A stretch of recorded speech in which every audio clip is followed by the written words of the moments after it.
Welcome to our MVN Pharmacy Department YouTube channel. Students, आज जो हम टॉपिक डिस्कस करेंगे वो है एक बेसिकली 12th जिसने अभी पास की है फार्मेसी में, वो एडमिशन लेना चाह रहा है कि स्कोप क्या है, डायरेक्शंस क्या है, फार्मेसी के बाद हम कहाँ पे जाएं, फार्मेसी में हम कहाँ कहाँ जा सकते हैं।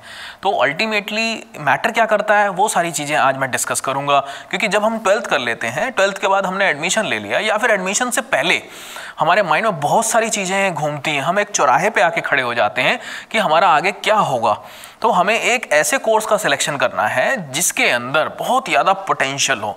अगर मैं बात करता हूँ फार्मेसी के बारे में हर कोई जानता है क्या कि फार्मेसी के अंदर इतना ज़बरदस्त पोटेंशियल है इस कोर्स के अंदर कि इंसान, अगर अब मैं बात करता हूँ मेडिसिन की, इन दिनों आपने देखा होगा कि कोरोना नामक जो महामारी थी उसने पूरे ब्रह्मांड पे पूरा उथल पुथल मचा दी, जिससे कि बहुत सारे लोग उसकी चपेट में भी आए। और सारे लोग किस चीज़ की वेट कर रहे हैं? उसकी वैक्सीन की वेट कर रहे हैं, और वैक्सीन अब आ भी चुकी है, उसके ट्रायल्स चल रहे हैं, ड्राई रन जो सारी जगह चलाए जा रहे हैं। तो अल्टीमेटली मैं ये कह सकता हूं कि शायद अगर हम इस अर्थ प्लैनेट पे हैं तो अर्थ प्लैनेट पे बीमारियां हर साल आएंगी, नए नए वायरस आएंगे। अब ये रिस्पॉन्सिबिलिटी बनती है एज अ फार्मासिस्ट आप लोगों की, एज अ रिसर्च साइंटिस्ट आप लोगों की, कि आप लोग अच्छे तरीके से दवाइयों के साथ दवाइयों के बारे में पढ़ें और नए नए ड्रग मॉलिक्यूल की डिस्कवरी करें। स्टूडेंट्स, माइंड में एक और मिथ है, वो मैं क्लियर करना चाहता हूं। बहुत सारे लोग फार्मेसी का मतलब सिर्फ एक ही चीज समझते हैं कि फार्मेसी का मतलब है सिर्फ मेडिकल स्टोर ओपन करना। लेकिन स्टूडेंट्स, आप खुद सोचिए कि फार्मेसी में जो दवाइयां हैं वो दवाइयां एक्चुअल में बना कौन रहा है, उसकी R&D कौन कर रहा है, उसकी फॉर्मुलेशन कौन बना रहा है, उसकी क्वालिटी कंट्रोल टेस्टिंग कौन कर रहा है, उसकी पूरी मैन्युफैक्चरिंग कौन कर रहा है, उसके बारे में जो क्लिनिकल ट्रायल्स चलते हैं उसके बारे में कौन कर रहा है, इसके बारे में कोई कुछ नहीं सोचता। ये किस वजह से हो रहा है? हम लोग इतने ज्यादा अवेयर नहीं है इस प्रोफेशन को लेके। आज मैं 21वीं सदी की बात कर रहा हूं, उसमें भी सेम यही प्रॉब्लम देखने को मिल रही है। तो एज अ फार्मासिस्ट मेरी ये रिस्पॉन्सिबिलिटी है कि आप लोगों तक मैं पूरी की पूरी चीज पहुंचाने की कोशिश करूं, ताकि आप लोग जो 12th के बाद स्टूडेंट फार्मेसी में अपना कैरियर बनाना चाह रहे हैं उसके लिए अच्छे तरीके से माइंड मेकअप कर लें कि हम इन डायरेक्शंस के अंदर जा सकते हैं। तो सबसे पहले मैं अगर फार्मेसी में स्टार्ट करूंगा तो फार्मेसी में देखिए, अल्टीमेटली पहले फार्मेसी है क्या, फार्मेसी के बारे में आप लोगों को बताता हूं। फार्मेसी एक हेल्थ साइंस की ब्रांच है जो कि केमिकल साइंस से रिलेट करती है। केमिकल मतलब मेडिसिन, जो दवाइयां होती हैं, हेल्थ मतलब जो बॉडी के साथ, बॉडी के अंदर जाने वाली होती हैं उस चीज को। तो it is a branch of health science which is related with the chemical science. Father of pharmacy, जो कि इंडिया के अंदर बनारस हिंदू यूनिवर्सिटी में सबसे पहले फार्मेसी स्टार्ट हुई 1932 में, और इसके जो फाउंडर फादर थे वो थे प्रोफेसर M.L. श्रॉफ। इन्होंने फार्मेसी को इंडिया के अंदर सबसे पहले स्टार्ट किया, जो मैं अपने हिस्ट्री वाले लेक्चर में कवर कर चुका हूं। आप लोगों को अगर हिस्ट्री पूछनी हो तो वहां पे आप देख सकते हैं, मेरा लिंक यूट्यूब पे उसका भी अवेलेबल है। अब बात करते हैं फार्मेसी का स्कोप क्या है। स्टूडेंट्स, फार्मेसी के बाद अगर मैं मोटे तौर पे बात करूं तो D form, B form, M form और फार्म डी, ये 4 कोर्सेज हैं जो हम कर सकते हैं। और अल्टीमेटली हम देखिए, हम किसी भी कोर्स को करें, देखिए कोई भी कोर्स बुरा नहीं है, लेकिन उसके पीक तक पहुंचना बहुत जरूरी है। अगर हम उसके पीक तक पहुंचेंगे तभी हम उसके अंदर बहुत अच्छा काम कर पाएंगे। तो सबसे पहले मैं जो बताता हूँ ड्रग इंस्पेक्टर, क्योंकि हर लोग, शायद आज के टाइम में सारे लोग ना पहले गवर्नमेंट जॉब की तरफ भागते हैं। तो इसके अंदर सबसे जो व्हाइट कॉलर वाली जॉब जिसे मैं कहूंगा वो है ड्रग इंस्पेक्टर की जॉब। ड्रग इंस्पेक्टर आप B फॉर्म करने के बाद आपको शेड्यूल C और C1 जहां पे ड्रग्स बनती हैं वहां पे आपको 18 महीने की ट्रेनिंग लेनी पड़ेगी। उसके बाद आपको एक सर्टिफिकेट मिलेगा, उससे आप एलिजिबल हो जाते हैं कि आप ड्रग इंस्पेक्टर की जॉब के लिए अप्लाई कर सकते हैं। और ड्रग इंस्पेक्टर आप सब लोग जानते हैं रेप्यूटेड जॉब है, बहुत अच्छी जॉब है। इंस्पेक्टर वर्ड से समझ में आ रहा है कि जहां पे कुछ ऐसा काम हो रहा हो, धांधलेबाजी हो रही हो, वहां पे छापे लगाने का काम करते हैं। नकली दवाइयां जहां बन रही हैं या फिर नकली दवाइयां जहां पे बिक रही हैं या फिर उनकी जो रूटीन टेस्टिंग है उसके लिए ड्रग इंस्पेक्टर वहां पे जाते हैं और वहां पे चेकिंग करते हैं। सेकंड जॉब आती है फार्मासिस्ट की। आप लोगों ने देखा होगा हमारे पास 3 टाइप के हॉस्पिटल्स हैं, सेंट्रल गवर्नमेंट के हॉस्पिटल, स्टेट गवर्नमेंट के हॉस्पिटल्स और private hospitals. In private hospitals में फार्मेसी भी है। उन फार्मेसी में फार्मासिस्ट रोल अपना बहुत इंपॉर्टेंट रोल प्ले करता है।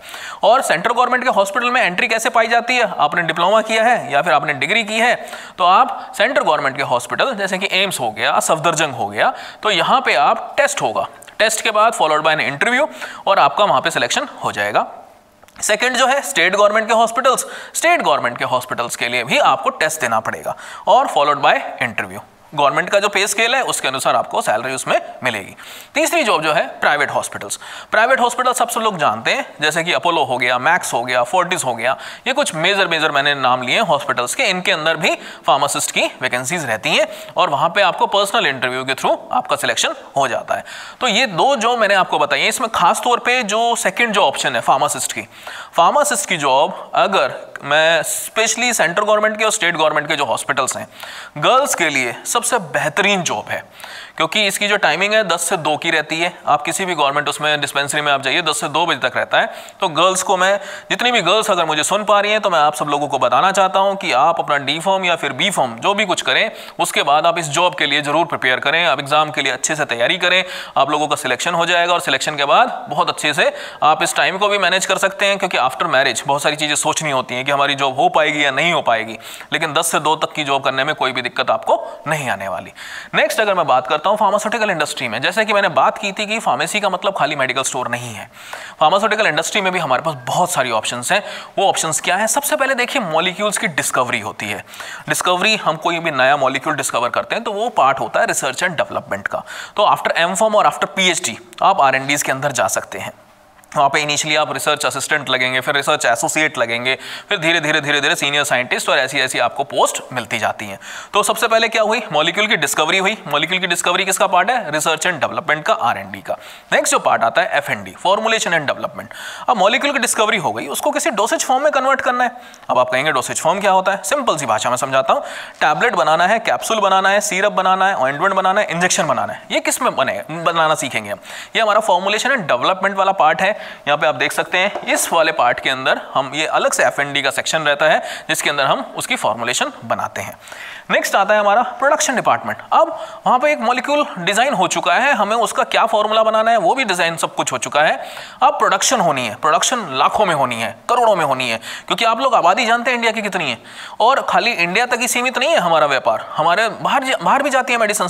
अभी आप जानते होंगे कि कोरोना जो महामारी आई थी, हमारे इंडिया ने लगभग 150 कंट्रीज को हाइड्रोक्सीक्लोरोक्विनीन सप्लाई की थी। तो आप लोग समझ सकते हैं कि क्या पोटेंशियल है इंडिया की मार्केट का। बहुत सारी ऑर्गेनाइजेशन है जिसके जो काम कर रही हैं साथ मिलकर और बहुत अच्छा काम कर रही हैं। और हमारे honourable prime minister Narendra Modi ji ने भी इंडिया को वर्ल्ड की फार्मेसी बोला, मतलब सिर्फ नॉर्मल फार्मेसी नहीं, वर्ल्ड की फार्मेसी, क्योंकि 150 कंट्रीज को हाइड्रोक्सीक्लोरोक्विनीन सप्लाई करना इंडिया के लिए अपने आप में एक बेहतरीन काम था। और उन्होंने काफी सारे जितनी भी फार्मा इंडस्ट्रीज थी उनको भी इस चीज के लिए बधाई वाले संदेश दिए थे। तो आप देख सकते हैं कि ऑनरेबल प्राइम मिनिस्टर जो हमारे हैं वो भी हमारे फार्मेसी कोर्स को रिकॉग्नाइज कर रहे हैं कि फार्मेसी के अंदर ये पोटेंशियल है। नेक्स्ट अब मैं बात करता हूं क्वालिटी कंट्रोल डिपार्टमेंट की। स्टूडेंट्स, क्वालिटी कंट्रोल समझाने की आपको कोशिश करता हूं। आप लोग लैब में प्रैक्टिकल करते हैं, लैब में आप जो परफॉर्म कर रहे हैं, आप कोई किसी चीज पे टेस्ट कर रहे हैं, आप कोई काम कर रहे हैं, तो वो आपका क्या हुआ? QC वर्क हुआ। जैसे कि आपका कोई मॉलिक्यूल आया, मॉलिक्यूल के अंदर कितना परसेंटेज, सपोज करो पैरासीटामोल की मैं बात करता हूँ, आइबुप्रोफेन की बात करता हूँ, या किसी भी मैं टैबलेट की बात करता हूँ, तो उसके अंदर कितना परसेंटेज उस ड्रग का है ये हमें चेक करना है। सेकेंड, क्वालिटी एश्योरेंस डिपार्टमेंट है। क्वालिटी एश्योरेंस डिपार्टमेंट मतलब जो टीचर जब वो लैब के अंदर जो बैठे हैं, वो अगर आपने जो प्रैक्टिकल परफॉर्म किया है उसको जब आपने लिखा है, लिखने के बाद जब वो ओके की रिपोर्ट उस पर लिख देते हैं, अपने साइन कर देते हैं, अपने इनिशियल दे देते हैं, तभी तो जाके माना जाता है कि आपका प्रैक्टिकल बिल्कुल ठीक है। आपने अगर फाइल ही चेक नहीं कराई तो इसका मतलब क्वालिटी एश्योरेंस से भी पास नहीं हुई। तो इसलिए ओके टेस्टेड आपने देखा होगा बहुत सारी चीजों पे लिखा रहता है, वो ओके टेस्टेड कौन है?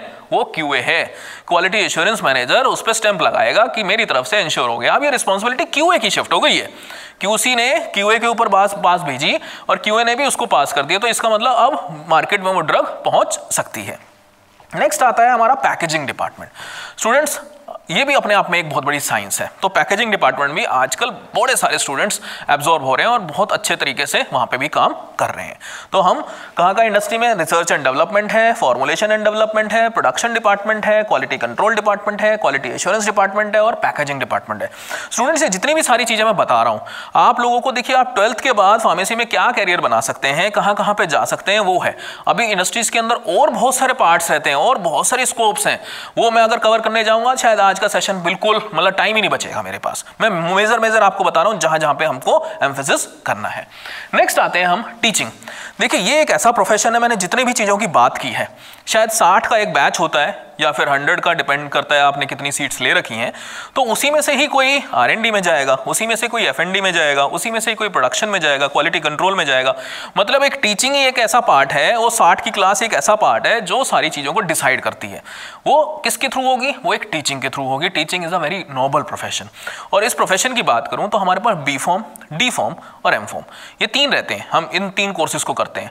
D फॉर्म करने के बाद आप किसी को भी टीच नहीं कर सकते, आप लैब में लैब असिस्टेंट बन सकते हैं, लैब टेक्नीशियन बन सकते हैं। B फॉर्म करने के बाद फार्मेसी काउंसिल ऑफ इंडिया का कुछ प्रोविजन है कि आपके पास इतना एक्सपीरियंस होना चाहिए, तो उसके बाद 3 साल का उनका एक्सपीरियंस है, उसके बाद आप एज अ लेक्चरर ज्वाइन कर सकते हैं। नेक्स्ट जो आता है M फॉर्म, M फॉर्म के बाद आप as an assistant professor join कर सकते हैं और आप B फॉर्म वाले स्टूडेंट्स को और D फॉर्म वाले स्टूडेंट्स को पढ़ा सकते हैं।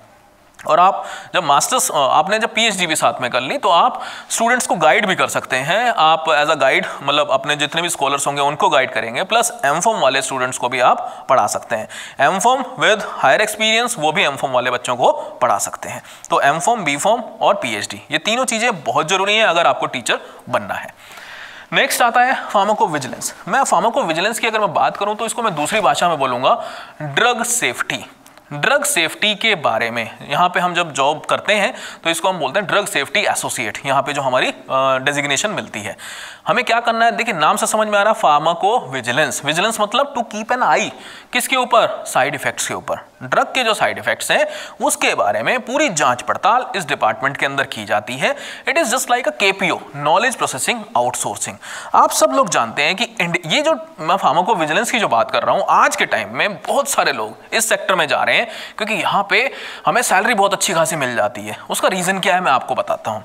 आउटसोर्सिंग हो रही है, US से हो रही है या फिर यूरोपियन कंट्रीज से हो रही है, और हमें जो पैसा मिलता है वो उस कंट्री के हिसाब से मिलता है। तो इसलिए यहाँ पे हमारी जो अर्निंग होती है ज़्यादा अच्छी होती है इन कंपैरिजन टू, लेकिन काम भी उतना ही अच्छा हमें करके दिखाना पड़ता है।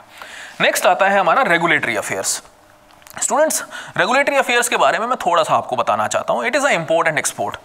मेडिसिन का इम्पोर्ट एक्सपोर्ट होता है, बहुत सारे गुड्स हैं उनका भी इम्पोर्ट एक्सपोर्ट होता है, लेकिन जब हम मेडिसिन की स्पेशली बात करते हैं तो वहाँ पे हमें कुछ डॉक्यूमेंटेशन मजबूत करनी पड़ती है, डॉक्यूमेंटेशन मेंटेन करने पड़ते हैं।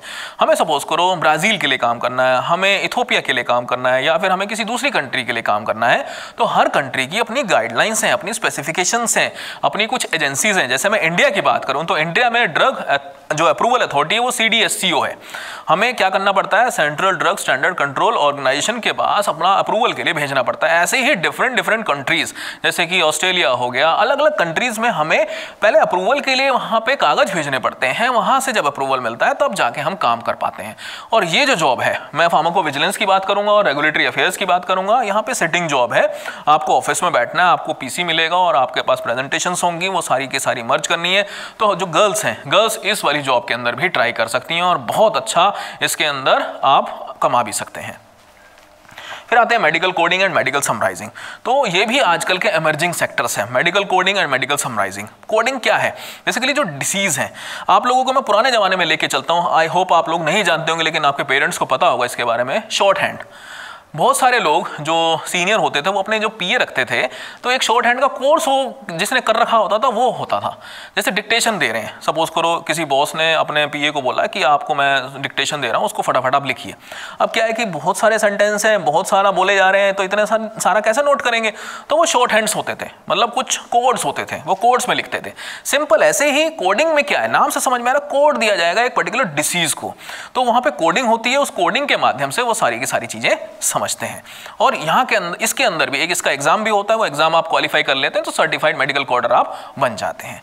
फिर आता है हमारा मेडिकल समराइजिंग। मेडिकल समराइजिंग भी अल्टीमेटली अगर मैं बात करूं तो ये कुछ हमारा डाटा होता है। डाटा को, सारा मेडिकल डाटा है, उसको कलेक्ट करना है। कलेक्ट करने के बाद हमें सारी इन्फॉर्मेशन बनानी है, और बहुत सारे इंश्योरेंस कंपनीज भी इस वाले रोल में आ चुकी हैं और अच्छे तरीके से B.Pharm वाले स्टूडेंट्स को एब्जॉर्ब करते हैं। फिर आता है क्लिनिकल ट्रायल्स या फिर क्लिनिकल फार्मासिस्ट। आप सब लोग जानते हैं आज के टाइम में कोरोना के ऊपर बड़े ज़बरदस्त ट्रायल्स चल रहे हैं, तो बहुत सारे हॉस्पिटल्स नॉर्मल डिस्पेंसिंग फार्मासिस्ट भी अपॉइंट करते हैं और क्लिनिकल फार्मासिस्ट भी, जो कि क्लिनिकल ट्रायल्स में रहते हैं। क्लिनिकल ट्रायल्स कैसे होते हैं, बायो इक्विवेलेंस स्टडी क्या होती है, बायो अवेलेबिलिटी स्टडी क्या होती है, आप जब आप आएंगे कोर्स के अंदर तब आपको डिटेल में वहाँ पर मैं जानकारी दूंगा। नेक्स्ट आता है प्रिस्क्रिप्शन ऑडिट डिपार्टमेंट। ये भी एक डिपार्टमेंट है जो कि हॉस्पिटल्स में, बड़े बड़े हॉस्पिटल्स में आपको ये प्रिस्क्रिप्शन ऑडिट डिपार्टमेंट भी मिलता है। नेक्स्ट आता है मेडिकल रिप्रेजेंटेटिव। स्टूडेंट्स, हमने प्रोडक्शन कर ली, हमने R&D कर ली, हमने F&D कर ली, हमने QC कर लिया, QA कर लिया, बहुत सारी मेडिसिन बना के रख ली, सेल ही नहीं हो रही है। तो अल्टीमेटली एक डिपार्टमेंट ऐसा भी रहना चाहिए जो कि उसको मार्केट करे। मेडिकल रिप्रेजेंटेटिव क्या है? मेडिकल रिप्रेजेंटेटिव्स जनरली आप लोग देखते होंगे कि हमारे फार्मा के अंदर कोई भी एडवर्टीजमेंट नहीं होती किसी भी प्रोडक्ट की एक्सेप्ट OTC। तो किसकी रिस्पॉन्सिबिलिटी है? ये रिस्पॉन्सिबिलिटी होती है फार्मासिस्ट की, मेडिकल रिप्रेजेंटेटिव की। वो डॉक्टर्स के पास जाते हैं, डॉक्टर्स को नए मॉलिक्यूल के बारे में, नई ड्रग के बारे में, उनके साइड इफेक्ट्स के बारे में, या फिर कोई ऐसी चीज खोज हुई है उसके बारे में इन्फॉर्म करते हैं, बताते हैं अच्छे तरीके से। और डॉक्टर फिर जब उनको समझ में आ जाता है कि नहीं ये मेडिसिन अच्छी है तो वो उसको प्रिस्क्राइब करना स्टार्ट कर देते हैं। बिलीव मी स्टूडेंट्स, बहुत अच्छा, अगर किसी को बहुत अच्छा कमाना है और उसके अंदर अगर अंदर से विल पावर स्ट्रांग है तो ये एक ऐसा प्रोफेशन है, मेडिकल रिप्रेजेंटेटिव ऐसा एरिया है जहां पे आप बहुत अच्छा अर्न कर सकते हैं। आप अपनी सैलरी को भी हाथ नहीं लगाएंगे, इंसेंटिव से ही आपका काम पूरा होता जाएगा। इंसेंटिव ही आपको इतना मिलेगा कि आपको सैलरी को हाथ लगाने की जरूरत नहीं पड़ेगी। प्लस जितने डॉक्टर से कॉन्टैक्ट मिलेंगे आपके बनेंगे वो अलग बात है। प्लस आप हर साल हर महीने जो मीटिंग्स होती हैं, 5 स्टार होटल्स में मीटिंग होती हैं, तो वहां पे वो जो एक्सपोजर मिलने वाला है वो एक अलग टाइप का रहता है। नेक्स्ट आता है प्रोडक्ट मैनेजर। प्रोडक्ट मैनेजर के बारे में भी आप सब लोग जानते हैं। प्रोडक्ट मैनेजर क्या होता है? जब भी आप मेडिकल रिप्रेजेंटेटिव बनते हैं तो जनरली स्टूडेंट्स को जो भी बेसिकली जॉब पे लगे होते हैं उनको कंपनीज ट्रेनिंग पे भेजती है।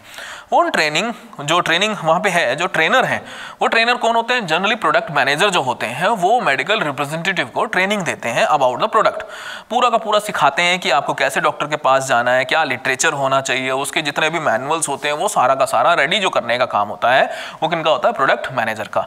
यहाँ पे बहुत मतलब इसके अंदर कम्यूट बहुत करना पड़ता है, आपको डिफरेंट लोकेशंस पे जाना पड़ता है क्योंकि कंपनीज तो ऑल ओवर इंडिया के अंदर हैं और उनकी जो फ्रेंचाइजी हैं या फिर उनके जो हेडक्वार्टर्स हैं वो डिफरेंट उसमें है। तो वहां पे वो जाते हैं, वहां पे जहां पे भी उनका अपॉइंटमेंट होता है और वहां पे वो ट्रेनिंग देके आते हैं।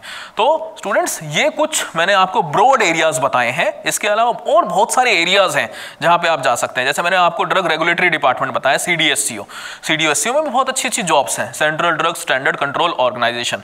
इसके अलावा हमारा इंडियन फार्माकोपिल कमीशन ऑफिस है गाजियाबाद के अंदर, गवर्नमेंट अपना एजेंसी है वो भी अंदर, क्योंकि क्या है वहां पे मोनोग्राफ्स बनते हैं, सारी की सारी टेस्टिंग होती है।